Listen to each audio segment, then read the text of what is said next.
Hello and welcome to today's webinar. My name is Tyler Reid. I am the Manufacturing Application Manager here at GoEngineer. And for today's CAMWorks webinar, we are going to be introducing Millturn Made Easy.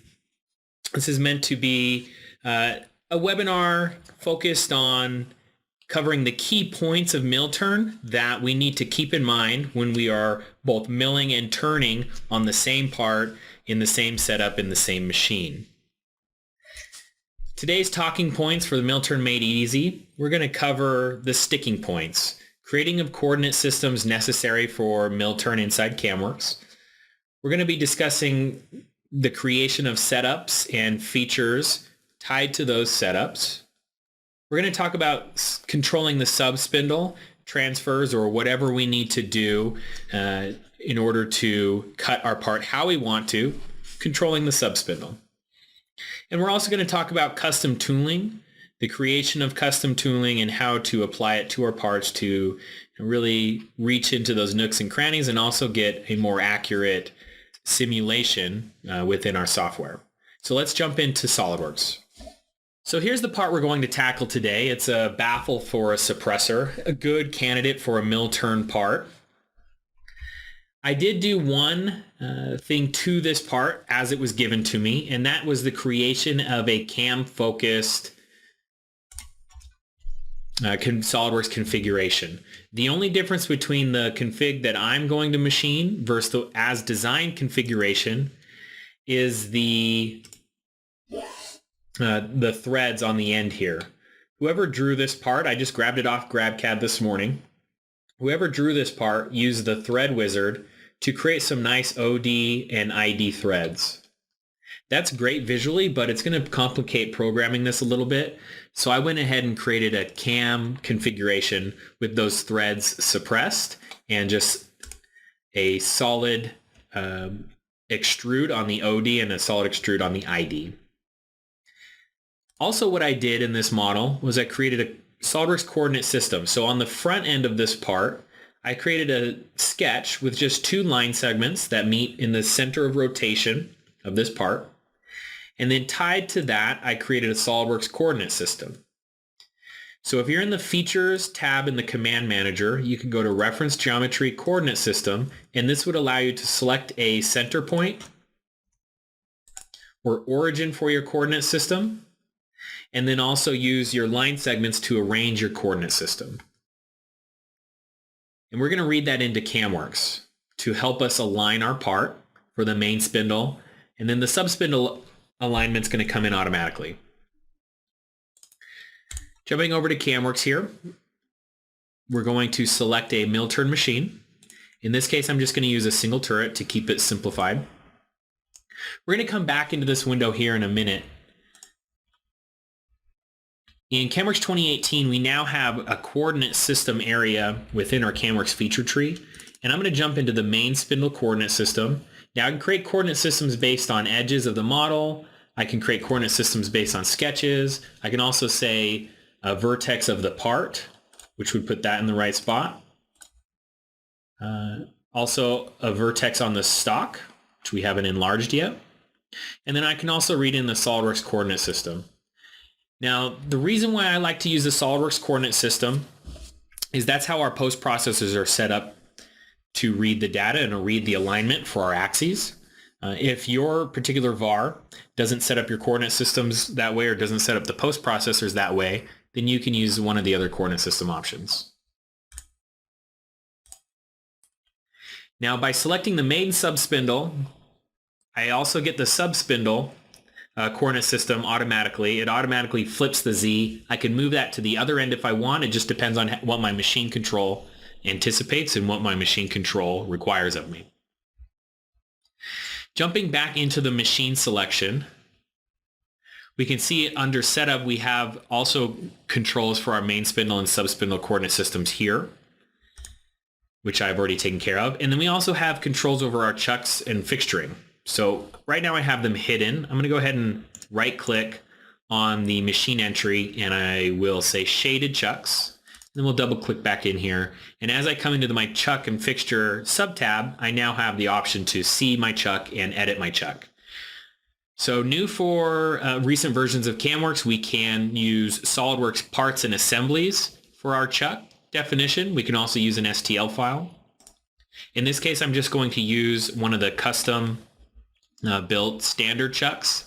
So I could select from, say, a 4-inch two-step. If I don't have something that fits exactly, as far as templates go, I can come down here and adjust my templates and then save them as a new template. So I would manually select the main spindle and the sub spindle chucks. We're just going to match them up, 4-inch two steps on each side. Now my chuck is over back here in the distance, so that's how we control the distance between the two chucks. This is something that you would read into your machine definition, the distance between the two home positions from your main spindle and your sub spindle. We have a distance, and then we have a reference from that distance. So are we going from the back of the chucks, the front of the chucks, etc. That way we don't have to do that every time. So the creation of the coordinate system is a necessary requirement, and also selecting of the chucks and whatnot for our mill turn.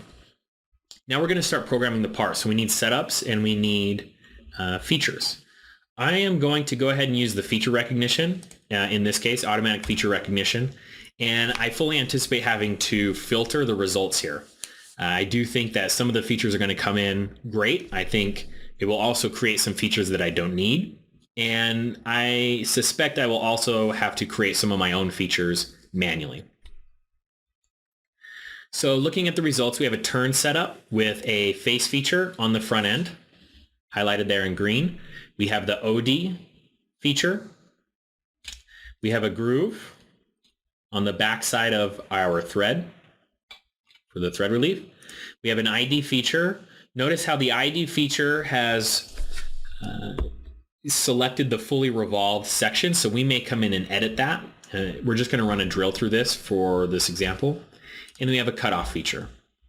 Now the cutoff feature, something we can do here is we can right click and say convert to a face, because I'm anticipating transferring this over to the sub spindle.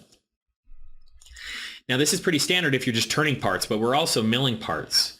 And if you're using the mill turn functionality inside CAMWorks, you can do both turning and milling in the same part file and in the same configuration, obviously on the same machine. So we also have a mill part setup, and we have some slots here that really don't correspond to slots how I would cut them.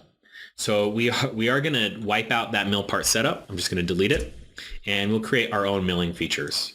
But before we create the milling features, I am going to focus on the turning features and set them up how I want.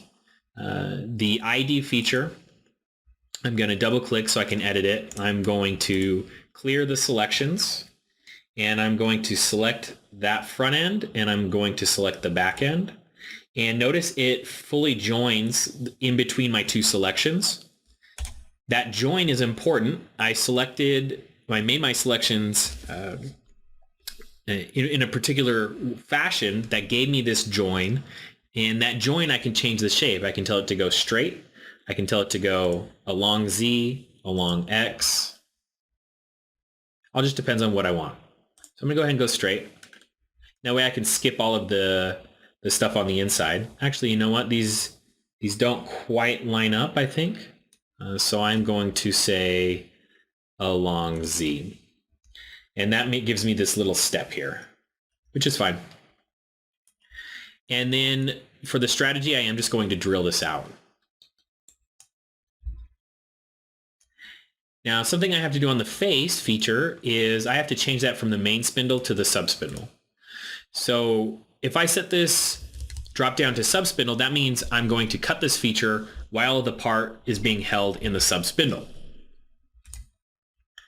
I'm anticipating myself running a finish pass and a rough pass along the OD, maybe 3/4 of the way down, and then finishing the OD from the backside. So what I'm going to do is I'm going to hold control and drag and drop this OD feature. And for this second OD feature, I'm going to set it to the sub spindle. So now I have two OD features set to the same path, but one's coming from the main and one's coming from the sub. And because CAMWorks turning is always looking at the work in progress, it's automatically going to put tools where there's material left to cut, and it won't try to run the tool all the way down while it's in the sub spindle, for example. Okay, that's it for the turning features. Let's tackle some of the milling features. So I'm going to right click on the stock and say mill part setup. And for these milling features, they're pretty basic. We just have some pockets that probably rough rest finish would be a good strategy for. We're going to set this setup, tie it to the top plane in that direction. Now under that setup, we're going to create a new 2.5 axis feature. The feature type is going to be pocket. And I'm going to try to use this sketch. It's not going to like that sketch. So what we will do is show this sketch.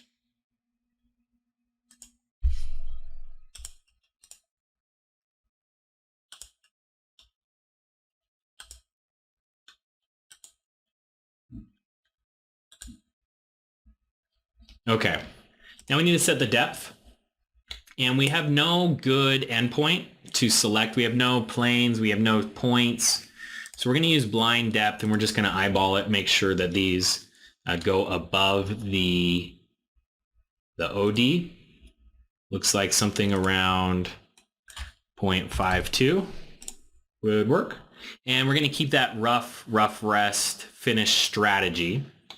Now, since I'm creating essentially 4 features at the same time, and I only have one drop down for main and sub, and I do believe at least the end one is going to be cut on the sub, I'm going to fix that in a minute here. So I'm going to set them all as main, and then I'll double click back into this last one, and I'm going to set that one as a sub spindle. Now, 2 of these,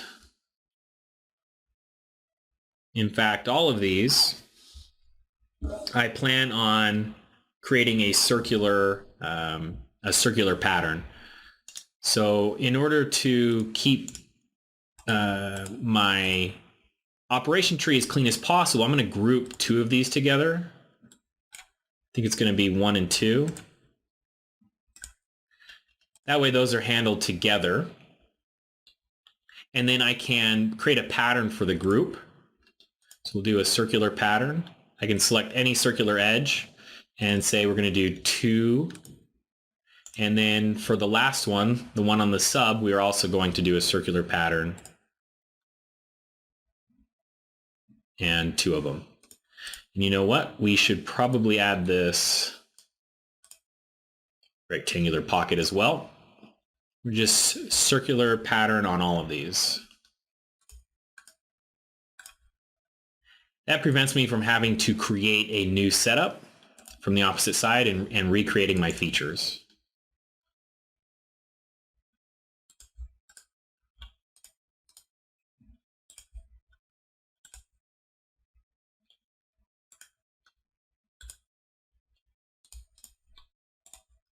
Okay.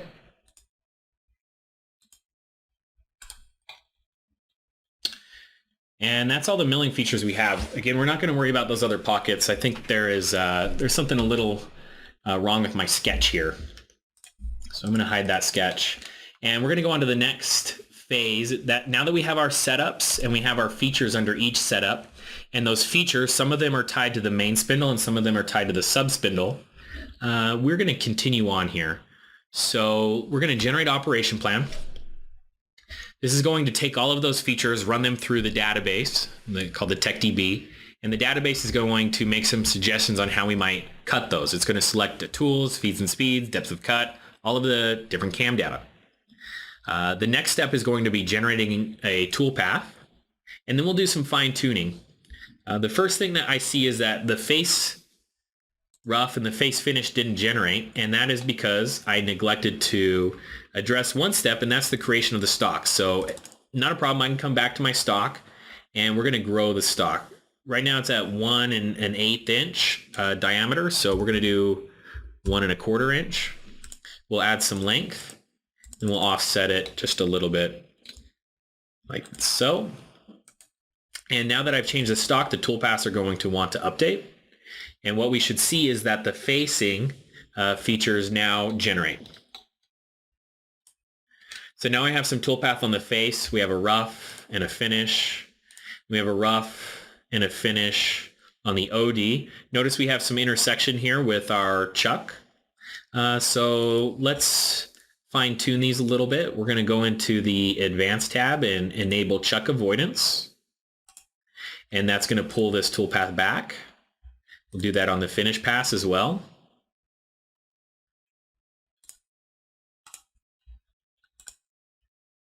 Great. Now the grooves also did not generate. My guess is that my groove tool is too wide. So we're going to come into the tool subtab. And we can visually see that the tool is not, it's too wide. It can't fit in that feature. And I actually don't have a thinner groove tool in my tool library. 79 thousandths is the thinnest. So instead of selecting a new tool, I am going to change the insert width.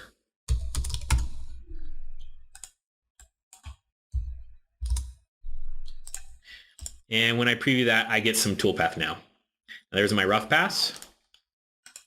It's going to ask, since I changed the tool, what would I like to do? And I am going to add a new tool to my tool crib. And that way I can save that tool back to my tool library and my tool crib, and I can use it for future parts. So now for the rough, the finish, I can come into my tool crib and I can choose the tool I just edited as my tool because I added a new tool.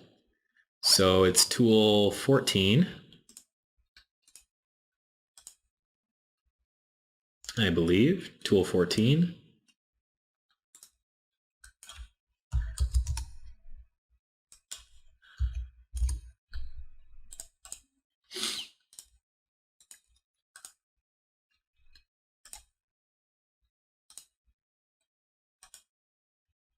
Yeah, tool 14 is my new groove tool.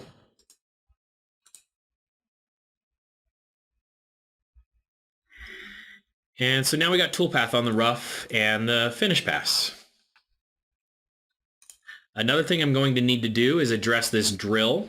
The drill is going to go all the way through the part, which is what I want it to do. If I wanted to pull it back and drill it from both sides, I could set I could override the depth. I could pull the depth back to say 2 inches. And now it only goes this deep, but that's not really what I want to do. I really want it to, if anything, go deeper. So I'm going to add the tip length and preview that. And now we can see that the toolpath goes all the way back to the end. And if I wanted to override it even further, I could do that as well. If I wanted to punch it all the way through my stock, then I would just add more until I get all the way through the stock. And you see the preview in orange there of my stock. It's all the way through.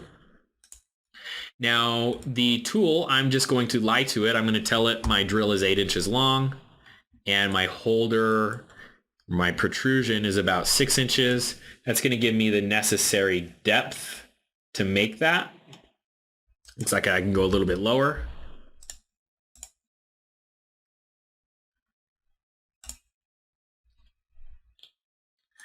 Great. Now we have some milling features. We have our rough pass, our rough rest. So with rest machining activated, trying to hit the leftovers, that did not generate because it's actually using the same size tool, so there's nothing left to cut. We're going to go to the tool crib. We're going to add a 1/8 inch flat end mill.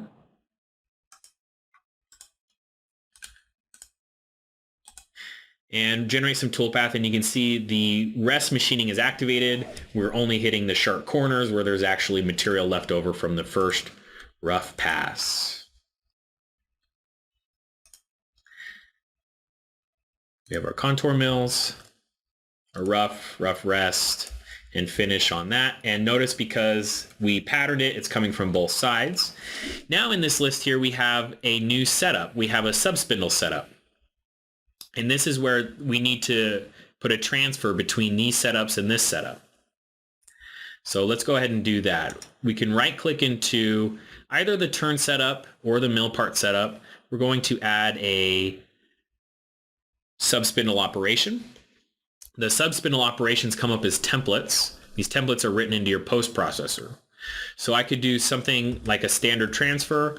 I could also do a grab. So if I wanted to come and grab the tool and hold it in both the main and the sub, spin it, do a cutoff, and then pull back, I could do that. I could do a grab, then my cutoff, and then I would do just a subspindle home. But in this case, we're going to do a standard transfer. And the way these templates are set up is we have all of the steps listed out, and we can override any step. And we get a visualization of every step. So we have our main spindle turns off, our subspindle turns off. Instead, if I wanted them spinning, I could tell it spin clockwise or counterclockwise at whatever RPM I set. We're going to go ahead and just use the defaults. We can do a spindle orient. So if I had flats cut into my part and I needed to make sure my subspindle was oriented a particular way, I can do that. Watch as I change my orientation, my subspindle's turning.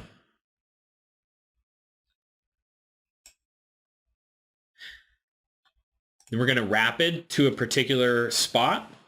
I can change my rapid plane to wherever I like. And then I'm going to feed. And I'm going to choke down on this part a bit. Something like that. And then it clamps. We have a dwell for 5 seconds in this case. Main spindle unclamps, a dwell, and then the subspindle returns home. So the combination of having the steps laid out and also the visualizations are really going to help us make sure that we do this in the most efficient way and the easiest way I think you can plan this sort of transfer. Now that becomes an entry in our feature tree that I can then drag and drop and sort it in whatever position I want it to happen, because this is going to get posted out all at the same time. So now we have the roughing and the finish on the back side, the back face.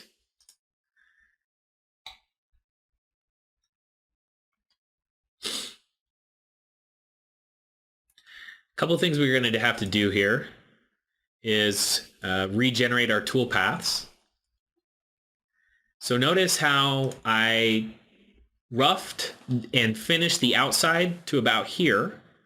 And then on the back side, it's only going to cut what's left over. Now, one thing I am going to have to do, since this is being cut on the subspindle, is within each of these, I'm going to have to go to turn rough and reverse the direction. If I don't reverse the direction, then the toolpath would be moving frontwards to backwards.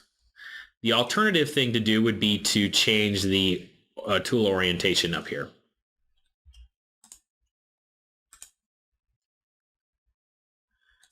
And same thing on the finish pass.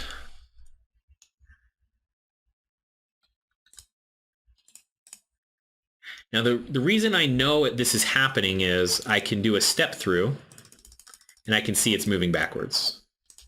So that's that little snake looking icon. So when I reverse it, I preview it, it's going to change.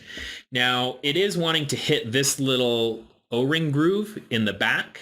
Technically it is left over, so in order to prevent that, we will create either chuck avoidance, just like we did before, or I could also do an end length here under the Feature Options tab. Another thing I need to do, since I moved my chuck, is I need to set the correct locations in my setup. and select my work coordinate system. If I choose to use a work coordinate system at the location of the 0, that's going to depend on your machine control its requirements.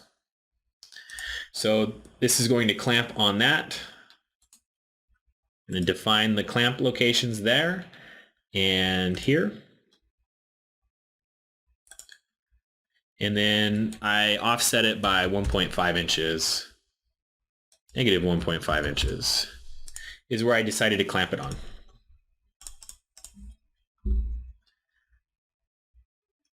Notice our milling on this side is also using a sub spindle setup.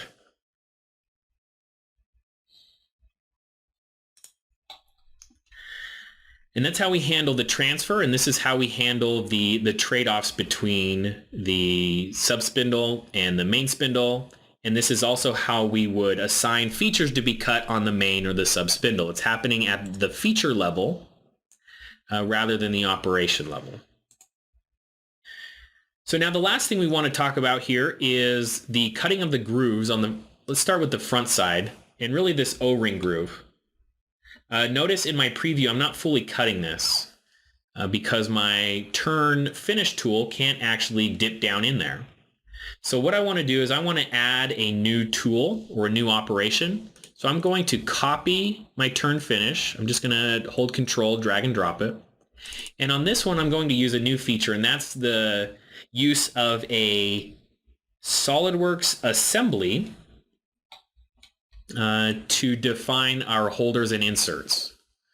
So I'm going to go ahead and hide the chuck here, and what I've done is I have gone to the Kennametal's website and I downloaded a step file for this tool here. And the step file opens up in SOLIDWORKS as an assembly, and this assembly corresponds to different components of the holder and then also the insert itself. And I've added that tool to my tool crib. It's fairly simple. In the TechDB, we would go to Turn Tooling. We have to add the insert under a user-defined insert. You would grab the last insert in your list, copy it, and then browse to the assembly file. And also, we're going to input a coordinate system and a component name for the insert. That coordinate system is placed at the program point of our model. So it is the center of the arc for our tooltip, and the orientation is aligned so that our tool coordinate system would align with the machine coordinate system when it is being held in the holder. So once we add the insert under Turn Tool Insert, we also have to add the holder, and the holder process looks the exact same. We go to the last one in the lineup, we copy it, and then we override what's copied. We browse to our assembly file and we type in our coordinate system name.